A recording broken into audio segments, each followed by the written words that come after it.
Okay, next question in the Ask Me, a clinical EFT tapping practitioner, anything. And the question is, can I tap too much? I have actually gotten this question quite a bit over the years, and my answer is nuanced. My answer is nuanced. No, you can't tap too much. Like nothing bad is going to happen. I mean, you do have a life and things to do. So it's just kind of like logistically, like, you don't want to spend your whole day tapping. You want to go out and actually implement, the changes that you've made as you are healing yourself.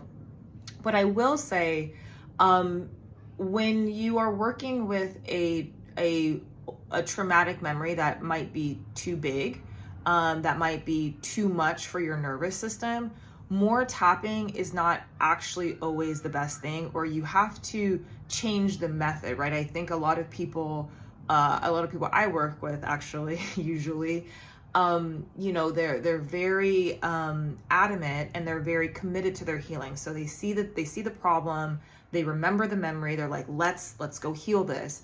And that's not always how the nervous system works. So more tapping might not actually be what your body needs, or there needs to be a gentler version, right? We don't want to traumatize ourselves more, but there's a way that you can tap where you're not necessarily like addressing something so directly, where you're causing yourself more dysregulation.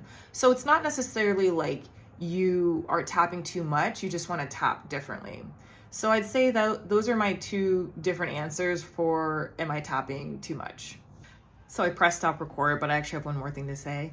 The addition that I'll say is that I think consistency is probably more important than like doing too much. And consistency is very individualized and unique to a person, right? So the point is that we are trying to have our nervous system have a different baseline and have different responses. So that's going to look different for each and every person. Maybe for some people that's, making a commitment to tapping every day. Maybe it's once a week. So I think more than anything, it's a consistency practice versus like doing too much practice.